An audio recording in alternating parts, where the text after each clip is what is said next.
Welcome to the Overlooked Yankees. If you watched the first in this series, the Overlooked Dodgers, and I know literally tens of you did, you know how this works. But real quick, I'm building a roster of the most overlooked or underrated Yankees player seasons by using cold, hard numbers. No vibes or opinions here, just facts. Let's play number bounce. The method is that I'll find the highest WAR season of any Yankees player who never landed in the top 5 in MVP or Cy Young voting in any season during their career. And I'm also going to disregard any season that received a single MVP or Cy Young vote. Let's go through the first one together. We'll do catcher first. So this is every Yankees catcher season since 1931 ranked by WAR. Before 1931, the MVP vote was pretty weird, so that's why we're starting there. So, Thurman Munson won the MVP, so we know we can skip him. Bill Dickey certainly ranked in the top 5 in MVP voting at some point. Yeah, a bunch of times. Yogi won like 10 MVP awards. This may take a while. Posada, he came in 3rd once. Elston Howard won an MVP. Mike Stanley in 93. He only received MVP votes in one season, but came in 13th, so he's eligible. But unfortunately, that was in 93, so no dice there. Rick Cerrone, same deal, got MVP votes in this one season, so we disregard his 1980. He and Stanley are still eligible for other seasons, though. Aaron Robinson, this has got to be the guy. I have never heard of him. But no, 16th in MVP voting that year. Gary Sanchez. No.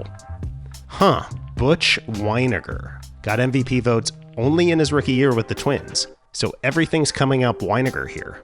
But Mike Stanley, 1994, is tied at 3.6 WAR and had no MVP votes in 94. But we'll need a backup catcher anyway, so we'll take both of these guys who will form a perfect platoon, Stanley a right-handed batter and Weiniger a switch hitter. As you can see, you gotta go pretty deep to find Yankees players that are overlooked. And were these two really underrated? Not really. Wouldn't say either is really deserving of any MVP votes, but you know, there's always some dumb choices on MVP ballots. First base, Moose Skowron, 1956. Never knew that Skowron's nickname came from when he was 7 and his grandfather gave him a haircut that looked like that of Benito Mussolini. Mussolini became Moose. It was 1937 when Skowron was 7, and this is what Benito Mussolini looked like then. So you gotta wonder, did he shave the kid's head? Second base, Willie Randolph, 1979. Yeah, this makes sense. As weird as it is for a Yankees player who played in 4 World Series, winning 2, and spent 13 years in the Bronx, Randolph is criminally underrated. His value came from terrific second base defense, great base running, and plate discipline, the things that get you undervalued. And Randolph, in my opinion, belongs in the Hall of Fame. He's a bit borderline, but I think he ought to get in. Third base, Scott Brosius, 1998. This is Brosius' one great year with the Yankees, and he surprisingly didn't get a single MVP vote. 4 Yankees on that 98 super team got MVP votes, which probably held him back, but only 2 of them had more WAR than Brosius. Shortstop, Lynn Larry, 1931.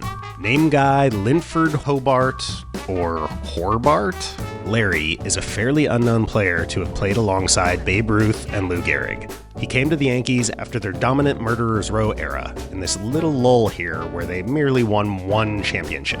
Larry had 1 great season in 1931, but he fell out of favor due to his constant mental mistakes, like fielding a grounder and then just plumb forgetting to throw the ball to first. And a whole lot of tootblanning. The most egregious one was April 26th, after Larry reached first on a walk from name guy Furpo Marbury. Then this happened. Try to make sense of that. So, what happened was, Lou Gehrig had actually homered, but as Larry was rounding third, he suddenly got super thirsty and ran straight into the dugout to get a drink of water. Gehrig rounded third to score, but was called out for passing Larry on the base path. Incredible. I wonder if they referred to this at the time as Larry being Larry. Center field, Bernie Williams, 1995. You know, I have a hard time saying that Bernie Williams was underrated. He was a consistently terrific player for a Yankees dynasty, and yet here we are. These are facts, and facts don't care about your feelings. Bernie's best season of his career netted him 0 MVP votes in 95. I think this is due to a couple of things. As usual, defensive value is underrated, and 95 was a great defensive year for Bernie, although he would fall off a cliff defensively after that. But he still had great offensive numbers in 95, so what gives? I think the fact that this was the year before the Yankees would return to greatness leads to this. If Bernie put up the same year in 98 or 99, there's no way he's not getting some votes. And he did, in fact, receive MVP votes in every season between 96 and 2000. Left field, Brett Gardner, 2010. Would you believe that neck guy Brett Gardner had just 5 fewer WAR than Bernie Williams in 2 fewer seasons? I was surprised. I remember Gardner as a good player, but not that good. But once again, elite defense gets underrated. And Gardner was that rare elite left fielder. Generally the position where you put the fat kid with the power bat. But Gardner led the league in 2010 in defensive WAR, while being a top-tier base runner and also a pretty decent hitter. It all added up to a massive 7.4 WAR season. He definitely should have cracked this list, and he would follow this recipe to post 44.3 career WAR while never receiving a single MVP vote. Right field, Roy White, 1971. I figured White would show up on here. He came up with the Yankees during their late 60s lull and was a model of consistency on a Yankees team that was marked in that era by an inconsistency in management. White did everything well, hit for average, had decent power, got on base, ran the bases well, and played good corner outfield defense. At the end of his career, he'd still be a key part of some Yankees World Series teams, but was outshined by other players. He got some MVP votes in 4 seasons, but was snubbed in 71 when he notched 6.7 WAR.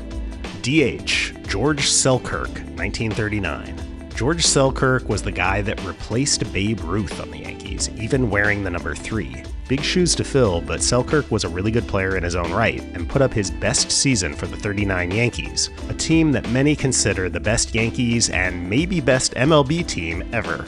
Starting pitching. Our ace is the Bonson burner, Stan Bonson, who was a surprisingly solid innings eater for the Yankees and White Sox. He won Rookie of the Year in '68 for the Yanks with this terrific season. He would move to the pen in his later years and stayed in the league for 16 seasons, and then he kept playing, first for the Florida Senior League, a professional senior league for players 35 and older that only existed for 2 years in '89 and '90. Then Bonson accepted an offer at age 48 to be a player coach for the Haarlem Nickels, the dominant team in the Netherlands' Hoofdklasse Honkball, which, hilariously, is how you translate Major League Baseball in Dutch. I also briefly mentioned Bonson in the most interesting teams of the 2000s video I did when talking about the 2003 Tigers, who almost had 2 20-game losers. Bonson and Wilbur Wood in 1973 for the White Sox were the last pair of teammates to accomplish this miserable feat. But looking at that 73 team again, Wood and Bonson were the 2 most valuable players on that squad. Apparently those Sox had a pathetic offense and a thin pitching staff, which led to manager Chuck Tanner using a 3-man rotation.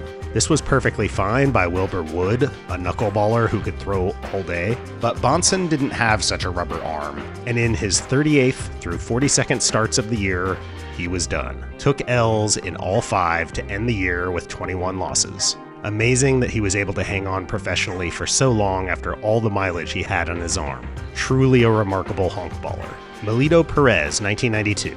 Melito Perez, the middle child of the pitching Perez brothers, was a consistent starter during the Yankees' pre-dynasty doldrums, who had this one excellent season in '92. Melito is currently the mayor of a town in the Dominican Republic, and his brother Carlos is someone I wish I hadn't Googled. Hiroki Kuroda, 2012. Kuroda put together his best MLB season in his Yankees debut, leading the Yankees staff to a first-place finish in 2012. Kuroda tells a story of his baseball training in Japan as a teenager, where after a bad outing, his coach punished him by forcing him to run foul pole to foul pole from 6 a.m. until 10 p.m. without water for 4 days. He was also not allowed to bathe afterwards. Apparently, Japanese baseball coaches in the 90s were not hydro homies, but they must be onto something there. You don't see any Lynn Larry types coming out of Japan. Bill Bevins, 1946. Bevins was a one-off type of guy who had a great season in 46, but is most noteworthy for being 1 out away from the first ever World Series no-hitter in 47, before giving up a game-losing walk-off double. This was not exactly a Larson-esque performance, as Bevins walked 10 batters in the game. He had also blown out his arm earlier in the game and would never pitch in the big leagues again after that season. And we get to round out the rotation with an all-time name guy, or nickname guy, I guess. I remember this guy from having one of these early 80s baseball cards, but I always assumed his name was pronounced Medich and that was the obvious source of his nickname. But his name is actually pronounced Medich, and his nickname was Doc because he was, in fact, a doctor. You can't make this stuff up. He attended medical school during his Major League Baseball career, obtaining his MD in 1977. Twice during ball games in the late 70s, he went into the stands to perform CPR on a fan suffering from a heart attack. I'm really bummed to find out that he's Doc Medich and not Doc Medich, which is just so much more fun. It's like being Doctor. Doctor. Doctor. Doctor. Doctor. Doctor. Doctor. Doctor. Doctor. Doctor. Doctor. Doctor. Doctor. Doctor. Doctor. And doctor. After baseball, Medich would struggle with addiction, twice facing charges of writing himself illegal painkiller prescriptions. After the second time, he was expelled from the American Academy of Orthopedic Surgeons. Okay, bullpen. Rudy May, swingman. Rudy May was a mediocre starter for 12 years in the big leagues, never reaching 3 WAR in a season before he broke out. This was a guy who had so many arm injuries early in his career that he enrolled in a commercial scuba diving school and became a professional diver who was making more money laying oil pipelines off the coast of Long Island than he did throwing baseballs. Until he signed a 3-year contract in Baltimore in '77 with a clause precluding him from diving anymore. But in 1980, at age 35, he had a career year as a swingman for the Yankees, starting 17 games and pitching 24 times in relief, and leading the league with a 2.46 ERA. Jabba Chamberlain, swingman, 2008. The prevailing wisdom is that the Yankees mismanaged Chamberlain, not sure if he should have been a starter or a reliever. So I guess it's fitting that he lands here as a swingman for this 2008 rookie season. Tom Gordon, 2004. Tom Gordon was a swingman as well for much of his career, but by 2004 he was a full-time reliever, compiling 4 WAR as a setup man to Mariano Rivera. That was an amazing 1-2 punch out of the pen that season. Ryan Duran, 1959. Talked about Ryan Duran in the Glasses Guys episode. Reinhold Duran was a partially blind fireballer who it must have been terrifying to face. He walked a lot of guys and he struck out a lot of guys, the epitome of being effectively wild. Dellin Betances, 2014. Man, Betances had a hell of a run from 14 to 18, where he put up a 2.22 ERA and struck out a whopping 14.6 per 9. Jonathan Loaizaga, 2021. Loaizaga has been more of a depth guy for the Yankees for the past 7 years, but he had this one outlier season where he was terrific out of the pen. Michael King, 2023. A guy the Padres just converted quite successfully in 2024 to a starting role. They picked him up in the Juan Soto deal. But King also had a great 23 season, mostly working out of the bullpen. And real quick, I'll fill in the bench. Outfielder Roberto Kelly, 1990. This is a great pre-dynasty season by Roberto Kelly, who was a very good player for the Yankees in the late 80s, early 90s. Good speed and outfield defense with a bit of pop. Earl Combs, 1932. Here's a Hall of Famer who probably shouldn't be in the Hall of Fame, but he was an integral part of the Murderers Row Yankees. Gives this team an excellent lefty outfield bat. Second base, Steve Sax, 1991. Backing up Randolph at second is his actual replacement, Steve Sax, who put together this solid year back in '91. Shortstop, Frankie Crosetti, 1936. At short, we have a solid fielder with some good on-base skills in Crosetti, who played 17 years for the Yankees, and then was the third base coach for the team for another couple of decades. He was part of 17 World Series winning seasons for the Yankees. Third base, Clete Boyer, 1962. Finally, we get Clete Boyer, who was the youngest of the 3 baseball Boyer brothers. Overshadowed by Ken, Clete was a solid player for 16 years, but most of his value was in his glove. 62 was one of his best offensive seasons, but he was still just average-ish with the bat. But his defense was terrific. In his career, Boyer ranked 6th all-time in fielding runs for third baseman. Now, how can we really trust advanced fielding metrics like this from the 60s? I don't know, you probably can't, but what else do you got? And at least Brooks Robinson tops the list, so that kind of passes the smell test. Okay, this gives me a pretty deep team. If we total up the WAR for fun, we'd have a team with 125.3 WAR, which would basically make this the best team in history. And it would make it slightly better than our overlooked Dodgers team, which came in at 121.4 WAR. Thanks for watching, and please be like Miggy here and give this video a like.